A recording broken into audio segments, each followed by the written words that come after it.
Bom dia, boa tarde, boa noite, meus queridos alunos do terceiro ano. Nós estamos aqui na aula 4, que é a última aula do primeiro bimestre.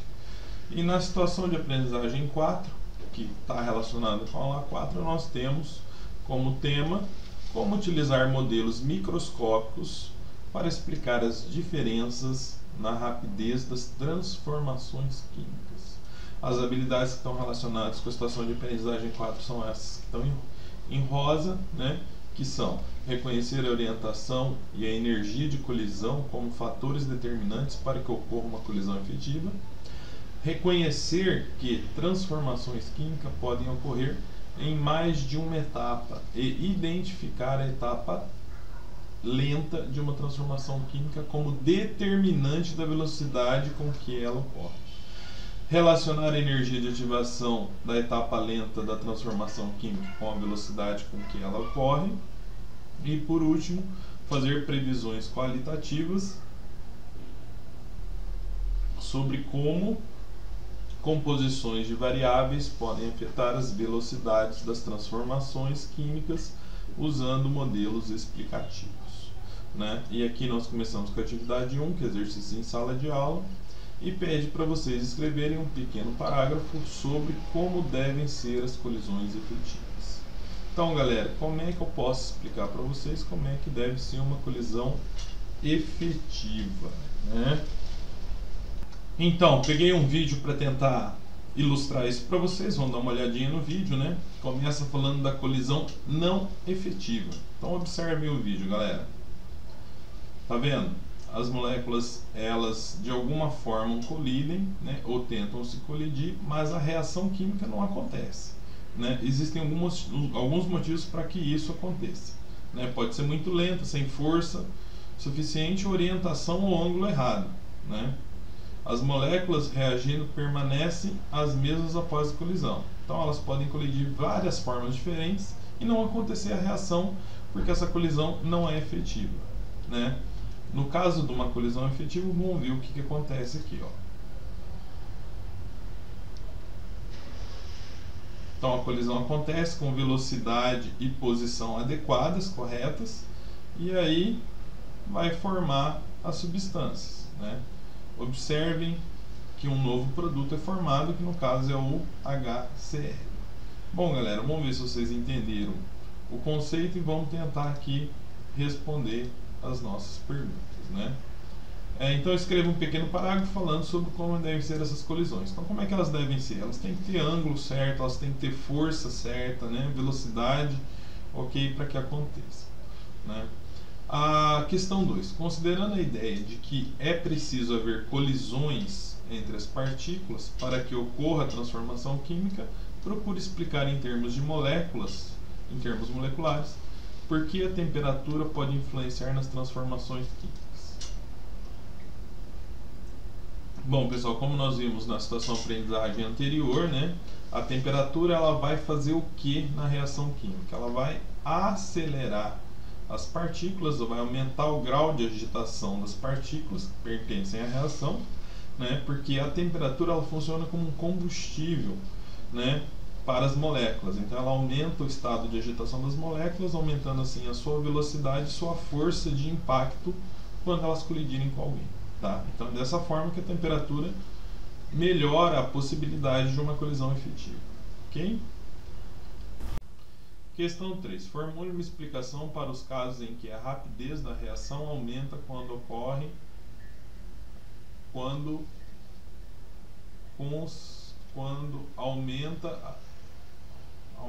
quando a concentração do reagente aumenta.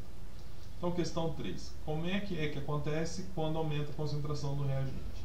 Se você pensar que o reagente é a molécula que vai estar realizando a reação química, e você aumentar a quantidade de reagente, o que vai acontecer? Você vai aumentar a possibilidade da reação estar acontecendo. Você aumenta o número de moléculas, aumentando assim a possibilidade de duas moléculas, né, estarem se encontrando e estarem tendo lá o momento da colisão efetiva e está acontecendo a reação. Então, quanto maior a concentração, teoricamente, tanto maior será a rapidez, né? Tanto mais rápido será a reação química. Questão 4. Formule uma explicação para o fato de a rapidez de uma transformação química aumentar com o aumento da superfície de contato.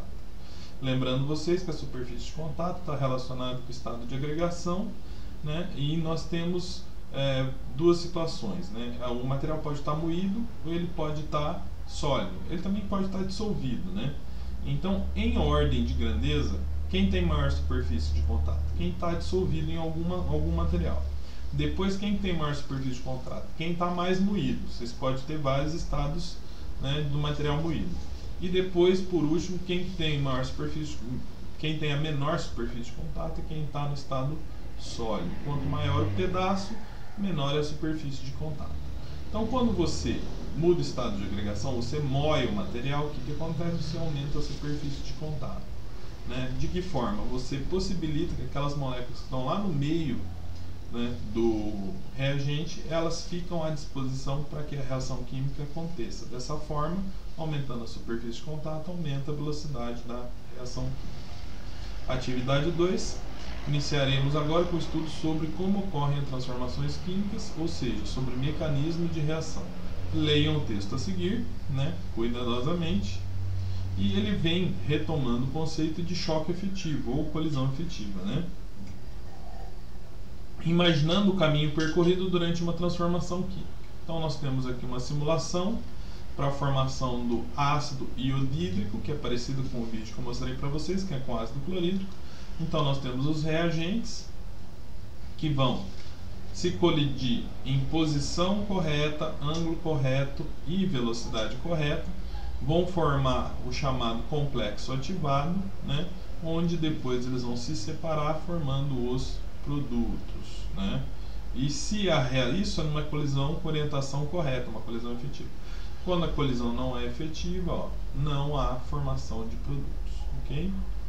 Continuando aqui, nós temos um bom exemplo de reação química que acontece em várias etapas, né? Então nós temos aqui, ó, 3 etapas para acontecer uma reação química, né? Quando você tem várias etapas numa reação química, você precisa identificar qual que é a etapa lenta, porque a etapa lenta é a etapa mais importante, que é ela quem vai determinar a velocidade da reação, né?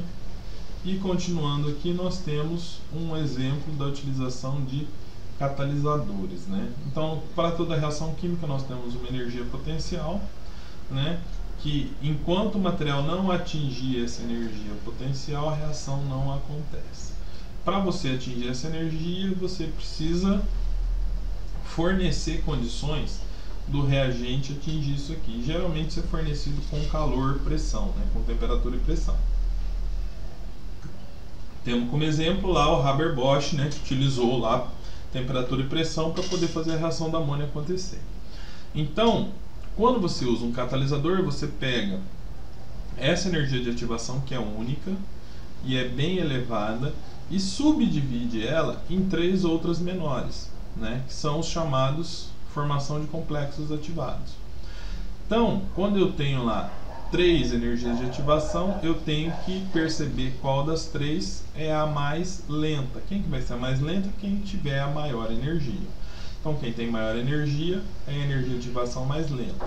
E é ela quem vai determinar a velocidade da reação, né? Então, eu costumo fazer uma analogia. Como é mais fácil você sair do térreo e subir para o primeiro andar? Por uma escada, né? Ou simplesmente se pendurando no primeiro andar e pulando para o primeiro andar, né? Então, com certeza, através de uma escada, né? Que é isso que faz um catalisador, né? E divide em várias etapas, né? E fica muito mais fácil da reação química acontecer, acelerando a sua rapidez, né? E aqui nós temos o exemplo do nitrogênio com ferro e vamos para questões da análise do texto. Quais características devem ter uma colisão efetiva? A colisão efetiva deve ter posição correta, ângulo correto e força, velocidade suficiente para que a reação aconteça. O que é energia de ativação? Energia de ativação é energia necessária, né, para atingir o ponto em que a reação química vai acontecer e formar os produtos, né? Então toda reação química tem uma energia de ativação. A partir do momento que você atingiu essa energia, a reação química passa a acontecer. Questão 3. Considere duas transformações com diferentes energias de ativação. EA, em que energia de ativação 1 é maior do que energia de ativação 2. Considerando somente esse aspecto, qual transformação será mais rápida e por quê?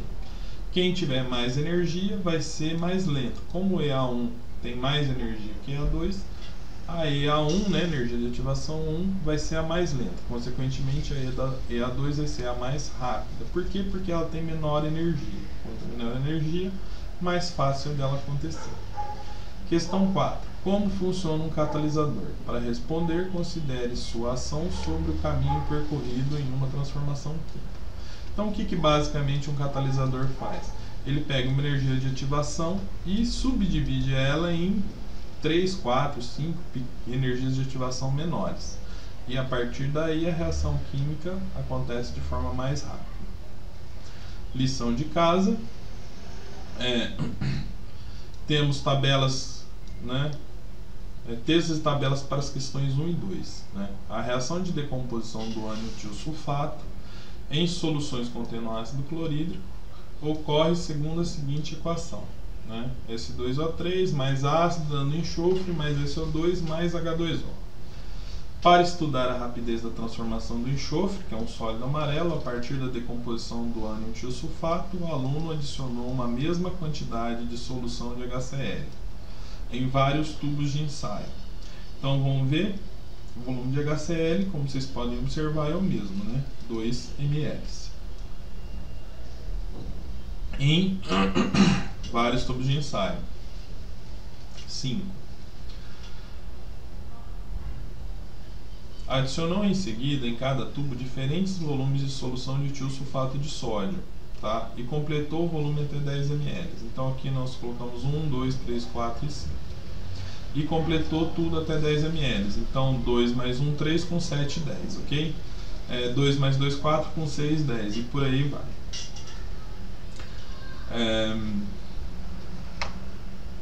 E cronometrou o tempo necessário para que se formasse a mesma quantidade de enxofre em cada experimento, como mostra a tabela a seguir. Também foram feitos experimentos para investigar o efeito da temperatura na rapidez da reação e, nesse caso, o aluno adicionou em cada um dos tubos de ensaio 2 ml de solução de ácido, que está aqui, ó. E colocou também 5 ml da solução de Na2S2O3 e 3 ml de água. Então, ácido igual, Na2S2O3 igual e volume de água igual, só variou a temperatura. Né? E dadas as temperaturas conforme a tabela a seguir. E aí nós temos então a tabela 1 e tabela 2 e temos os tempos aqui que aconteceram.